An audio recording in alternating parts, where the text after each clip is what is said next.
In the moral world, you missed a salah. You woke up late. You didn't pray Fajr. And now you're praying it late. And then that day you had a job interview. And the job interview didn't go well. And you're like, this is because I missed salah. Now the answer to that is it may be and it may not be. And there's no way you will ever know. There is no way you or anyone else will ever know. But the thing that will help you is أَنَا عِنْدَ ظَنِّ عَبْدِي بِي. The thing that will help me is that Allah says, I will be as you assume me to be. If you're assuming Allah took revenge from you and put this on you because you missed Fajr, then that's who Allah is to you now. But the thing here that I wanted to highlight is what is the role of our iman, the fact that we're believers, that we believe in Allah Azza wa Jal, and our ability to deal with calamity. And how are we supposed to respond to calamity as believers? For a lot of people and this actually depends on our level of understanding of what it means to have a relationship with Allah subhanahu wa ta'ala. On the one hand, the first thing I'd like to explain to you that the Qur'an is very wise about is to make a separation between two different kinds of bad situations. There's a bad situation that looks like a bad situation that was completely out of your control.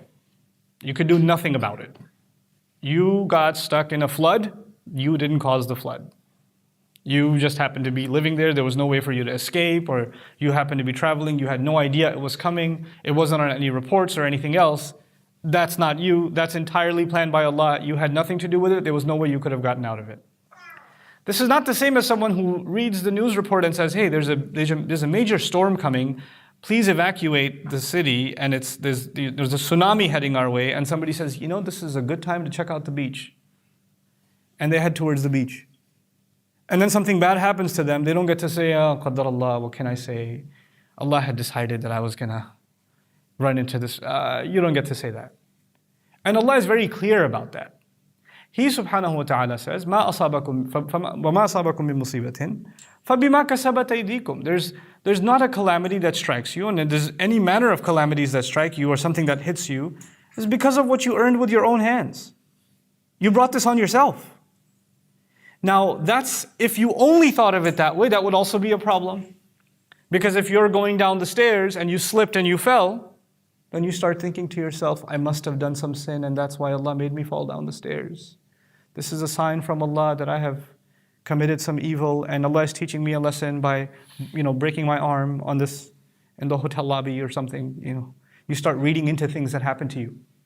And you start thinking there's some ghaib, cause and effect. And that can go into an extreme. So the thing that I'd like to highlight here are human beings, believers in Allah can go into two extremes. One extreme is everything happened because of Allah, I have nothing to do with it. Whatever happened, you can't blame me, this is qadr of Allah. مَا أَصَابَكُم مِّن مُصِيبَةٍ فَبِإِذْنِ اللَّهِ Whatever calamity strikes to you, it comes to you because of Allah's permission. He said that in Surah Al-Taghabun. He said it directly. It happens by Allah's permission. This was Allah's plan. What are you going to do? So some student can not study for their exams and not do any of the assignments and fail and be kicked out of the school and then say, what do you want me to do? Qadr of Allah. They get to blame Allah. On the other extreme, there is the believer who blames everything on himself. Allah is doing this to me because I'm a terrible person. This happened to me because I'm a horrible human being. And then it doesn't help when other ignorant people around you, and sometimes a lot of ignorance comes from your own family, they come and tell you, you know why this happened to you? Because you're a bad daughter. You know why this happened to you? Because you're a bad son. You know why this happened to you? Because you're not good to your in-laws or whatever. No, I just got in a car accident because a truck came and hit me and he crossed a red light. Not because I argued with, my wife or something. That's not the reason. But other people will come and tell you, this is happening to you. Allah is doing this to you because of that. Like they got an email from the ghaib that told them that this is the reason why this happened, cause and effect. So there are these two extremes that are possible. What does the Qur'an do? The Qur'an in everything gives us balance. In everything we understand in life, it gives us balance. And by the way, if you don't have this balance, you lose a lot of peace in life. It gives another meaning to أَلَا بِذِكْرِ اللَّهِ تَطْمَئِنَّ الْقُلُوبِ. By remembering Allah, hearts become calm. If the ultimate remembrance of Allah, the dhikrullah, is actually the book of Allah. And the Book of Allah clarifies how Allah deals with us in this life. So I would argue that if you're just saying Subhanallah or Alhamdulillah, and your understanding of what Allah wants you to, how Allah deals with you is flawed, you still might not find peace, even though inshallah you will if you're sincere. But the intent here is to be clear in how Allah Azza wa Jal deals with us. So I'd like to share some things about that with you. As far as blaming myself is concerned, and where do we draw the line between this is from Allah and this is my fault? Where do you draw that line? In the physical world, it's very easy to understand. What do I mean by the physical world? In the physical world, if I instead of putting gasoline in my car, I put water in my car and it didn't work, then you don't get to say this was Allah's plan. That was you. So physically speaking, or if you're eating junk food and you're constantly eating all kinds of sugary foods and then you get a diagnosis for diabetes at the age of 45, then you don't get to say, Ya Allah, this marad has come to me. It's a test from Allah. No, it's a test of your bad appetite. You don't eat cucumbers. You eat Swiss rolls or whatever you eat. You've been downing junk and that's why this happened to you. You understand? So that in the physical world, the cause and effect, there's an effect. It's something that all human beings with common sense understand. In the moral world, you missed a salah. You woke up late. You didn't pray Fajr. And now you're praying it late. And then that day you had a job interview. And the job interview didn't go well. And you're like, this is because I missed salah. Now the answer to that is it may be and it may not be. And there's no way you will ever know. There is no way you or anyone else will ever know. But the thing that will help you is أَنَا عِنْدَ ظَنِّ عَبْدِي بِي. The thing that will help me is that Allah says, I will be as you assume me to be. If you're assuming Allah took revenge from you and put this on you because you missed Fajr, then that's who Allah is to you now. If you assume, no, this is better, this job, I tried my best, I did a good job at the interview, but this was not a good job for me. Had it been good for me, Allah would have let it go. Allah would have given me this job. If you have that attitude, then that is who Allah is to you, despite all of your mistakes, despite you waking up late. Our job when we make mistakes is to make istighfar, not wait for Allah's revenge. Please understand that. Our job is not, I messed up, now Allah is going to get me somehow, it's going to happen. No. That's not what Allah does. Which is why Allah says, مَا أَصَابَكُمْ وَمَا أَصَابَكُمْ مِن مُصِيبَةٍ فَبِمَا كَسَبَتْ أَيْدِيكُمْ. Whatever calamity struck you, whatever difficulty you find yourselves in, a lot of it has to do with what you did yourselves, with your own hands. You brought this on yourself. And even in the spiritual sense, sometimes there are difficulties that come on us because of our deeds. If you are, for example, continuously horrible to your parents, and then bad stuff comes to you in your life, then probably there is some connection. And then in those kinds of cases, what does Allah do? وَيَعْفُو عَنْ كَثِيرٍ. He says He pardons a lot too. In the physical world, if I jump off of a second floor building, there are going to be consequences. Allah will not say, no, this time I'll forgive you, I won't break your leg. No, it's going to happen. What's going to happen is going to happen. When you put your hand in a fire, it is going to burn. Allah's not going to say, well, you prayed Fajr this morning, so no, not for you. It won't burn for you. That's not going to happen. But when it comes to spiritual consequences, He says, وَيَعْفُو عَنْ كَثِيرٍ. When you do a sin, then Allah says, actually, Allah lets a lot of it go. He doesn't just avenge immediately. He doesn't just take, immediate account and then make you suffer in this world because of the mistake you made. He doesn't do that. That's the nature of Allah Azza wa Jal with us. وَيَعْفُو عَنْ كَثِيرٍ.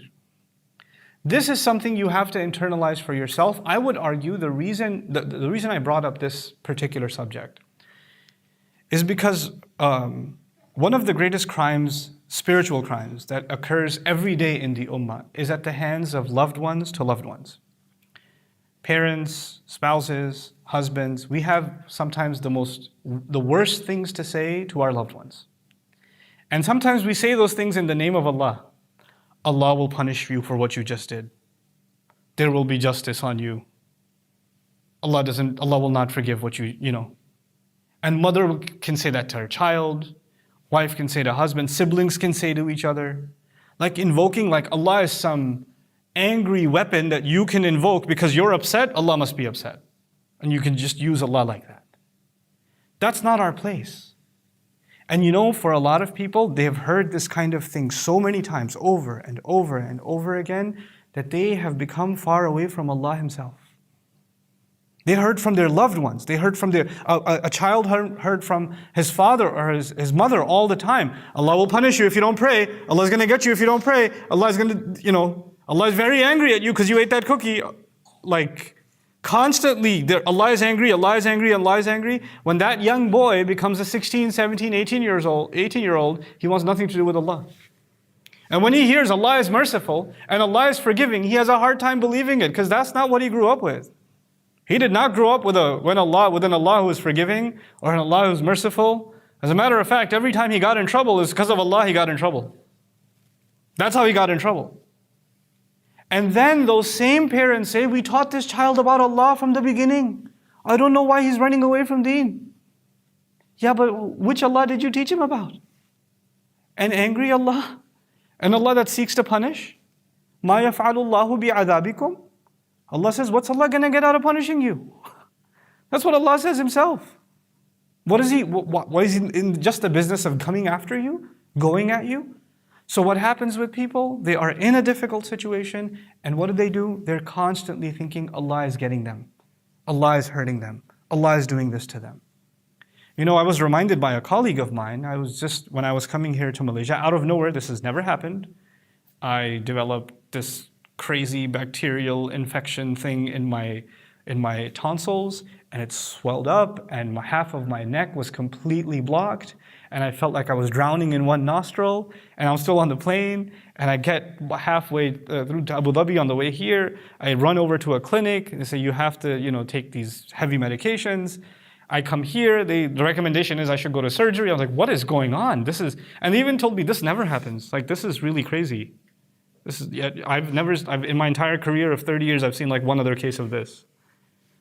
And I'm lying there in the hospital bed waiting for a surgery to take place, and I'm thinking, and I was reminded by a colleague, this is the best place you could have been. Like, there's no better place than this hospital bed for you at this moment. That is Allah's plan for you. Here I am thinking I have to cancel this program, I can't go over here, I can't go over there, how are we going to manage this situation, that calendar, that meeting, all this way, I came all this way, and now look, I didn't get to do this, that, or the other. And then all of a sudden, just that little reminder, you're just like, yeah, this is the best place I should be. There's no better place, because this wasn't planned by me, this was planned by Allah Azza wa Jal. This is entirely planned by Allah. We have to have a closeness to Allah that when He plans something for you and me, even when it's painful, He doesn't do it for anything except love. That Allah Azza wa Jal loves His ibad. That He loves what is best for them. He loves us more than we could ever love ourselves. He cares more for us than we can ever care for ourselves. He provides us more than we could ever provide for ourselves. When we forget that, guidance goes away. Allah says, وَمَن يُؤْمِن بِاللَّهِ يَهْدِي قَلْبَهُ. In Surah Al-Taghabun, on the same issue, whatever calamity strikes you, it comes from Allah, it came by Allah's permission, and whoever can have iman in Allah at that time. You have iman in Allah anyway, you believe in one God, but when you're in a difficulty, well, that's when you start questioning, why is Allah doing this, right? That's the time when Allah puts the words, وَمَن يُؤْمِن بِاللَّهِ. Whoever can truly believe in Allah then. Yeah, you always say Allah is Ar-Rahman, but do you really feel Allah is Ar-Rahman right now? Nah, right now He's probably Dhun Tiqam. Right now He's probably the one who takes revenge. Right now He's probably Jabbar, not Ar-Rahman right now. See, your iman went away. Your iman in Ar-Rahman went away when you were in difficulty. Allah says, if you can have iman in Ar-Rahman at that time, the best of Allah's names, the best of what Allah is to you, what He described Himself to you, at that moment, then what gift will Allah give you? And this is the conclusion to my khutbah. What is it that Allah will give you? I want health. I want recovery. I want a job. I want money. I want a better family situation. I want escape. Some people just want escape. I just want this other person to stop hurting me. I want people to stop talking about me. Whatever it is, there's something that's bothering you and it's eating away at you. And if you think if that problem went away, you would have peace. What does Allah give you when you can trust Him? He doesn't end your problems. This life, problems will not go away. If problems were going to go away, they would have gone away for Yaqub alayhi salam a lot sooner than for you and me. If no problems would have come because we have Iman, then Maryam salamun alayha should not have had problems. Rasulullah sallallahu alaihi wasallam should not have had problems. You study the people that are closest to Allah and all you're studying are problems. Really big ones. Their entire life. That's all you're studying. You're just learning about one problem to the next, to the next, to the next, to the next. That's all you're learning. Yusuf alayhi salam, a great profound messenger of Allah, and from childhood there are problems. From childhood there are problems. So I keep asking that question. What is it that Allah is giving you? What do you get when you completely put your trust in Allah in the middle, in the thick of a difficulty, when everybody else is telling you Allah is, on the one hand people are telling you Allah is angry at you, that's why this is happening. Allah hates you, that's why this is happening. On the other hand, you start thinking Allah is punishing me, that's why this is happening. At that moment when you can have the best impression of Allah and maintain your love and reliance and bond with Allah, that Allah has not let you go. He hasn't, what does He give you? يَهْدِي قَلْبَهُ. He guides this person's heart. He gives their heart guidance. I can guarantee you, when your problem goes away, if it's a money problem, if money comes in. If it's a health problem and health comes back.